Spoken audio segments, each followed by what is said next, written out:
les difficultés ou les épreuves qui nous tombent quasiment sur la tête, on cherche toujours à faire un lien étroit entre notre vie passée ou durant avec l'événement, effectivement, qui arrive comme ça, du jour au lendemain sans prévenir. Et c'est vrai que cette femme se pose la question et demande finalement à Élie, mais est-ce que j'aurais pas quelques péchés ou quelques iniquités finalement qui auraient donné ce résultat? Ça veut dire qu'il y aurait un Dieu vengeur qui, au nom effectivement d'une culpabilité, ben, finalement me fait retomber ma faute sur celle de mon enfant. Et ça, c'est vrai, c'est un peu dans nos philosophies, on est tous comme ça, à chercher le pourquoi du comment. Et c'est vrai qu'il y avait aussi des apôtres qui disaient à Dieu, mais pourquoi celui-ci est aveugle? Pourquoi celui-ci a une jambe cassée? Pourquoi il y a un tremblement de terre? Est-ce que c'est ses parents, ses arrière-parents qui ont fait effectivement des péchés, enfin qui ont commis des péchés, et que finalement le résultat est sur la première ou la deuxième génération? Et c'est intéressant en tout cas de bien comprendre que Dieu n'agit pas comme ça, en tout cas avec nous. C'est-à-dire qu'il ne fait pas systématiquement retomber les péchés des parents sur la tête des enfants. Et en l'occurrence, dans ce cas-là, il n'y avait aucun lien direct entre la mort du fils et la supposée vie que la mère aurait pu avoir. On était dans un contexte totalement différent, dans le sens où il y avait une sécheresse et une famine qui a duré 3 ans et demi, hein, et que la mort de l'enfant était tout simplement la conséquence d'une malnutrition. C'est-à-dire qu'elle n'avait plus rien à manger et automatiquement, bah, l'enfant allait mourir et en même temps elle également. Mais c'est vrai que dans les moments difficiles, on a toujours cette espèce de retour sur soi pour savoir si on ne mérite pas finalement ce qui nous arrive. Alors que parfois, et très souvent, il n'y a aucun lien direct. On peut répondre oui et on peut répondre non. Je crois que Francis l'a assez développé. Mais moi, je dirais, je vais plutôt prendre l'autre réponse, oui.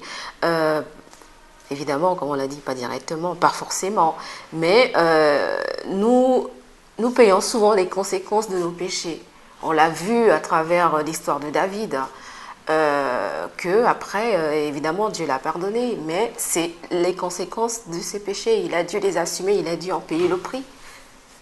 Donc, il y aurait donc des choix de vie que nous ferions, qui nous mettraient en situation périlleuse ou délicate, et automatiquement, les conséquences doivent en être assumées. Voilà, ça ne vient pas de Dieu, mais ça vient effectivement de nos choix. De nos choix. Voilà. Donc il y a des choix qui peuvent nous amener dans des situations difficiles, même si on ne peut pas faire remonter toutes les situations difficiles à une décision divine. Nous avons vu qu'Élie va intervenir. Élie va prier pour la guérison de l'enfant. Et Élie va devoir s'y prendre à plusieurs reprises. 3 reprises d'ailleurs. Ce qui nous montre que finalement, la guérison même de la part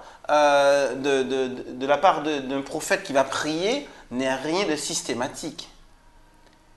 Bah, c'est-à-dire que c'est pas parce qu'il est prophète que ça lui est acquis. C'est-à-dire que la foi, c'est pas quelque chose qui est acquis aujourd'hui et pour l'éternité.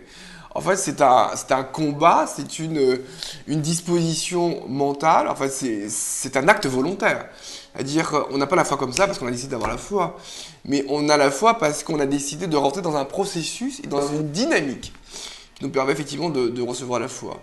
Et c'est vrai que dans pas mal de prophètes, enfin, dans l'histoire de pas mal de prophètes, il ne suffit pas de prier une fois. Et il y a un prophète, je ne sais plus lequel, où il a dû plonger quelqu'un, où il a dû se plonger 7 fois dans le Jourdain pour avoir la guérison.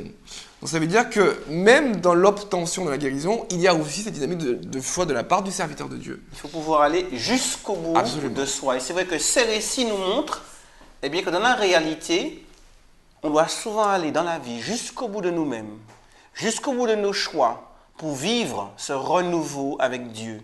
Cette femme a pu vivre, et son fils également, parce qu'ils avaient fait le choix de l'abandon total entre les mains de Dieu. Alors puissions-nous, nous aussi aujourd'hui, faire ce choix de Dieu, même lorsque la situation est compliquée, difficile, parce qu'avec Dieu, on sera toujours gagnant. Amen. J'espère que cette étude a eu l'occasion de vous montrer la profondeur donc de l'amour de Dieu pour nous. Ce qu'il a fait pour la veuve de Sarepta à travers son serviteur, il est capable de faire exactement la même chose aujourd'hui encore pour nous. Et je suis certaine que vous auriez beaucoup d'expériences à raconter dans ce sens. Alors n'oubliez pas, écrivez-nous. Faites-nous part de vos expériences. En tout cas, nous serons très heureux de les lire avec toute l'équipe. et peut-être de partager avec vous à l'antenne. Nous vous remercions. N'oubliez pas de nous écrire à l'adresse qui apparaît au bas de l'écran et nous vous souhaitons une excellente semaine et à bientôt. Au revoir.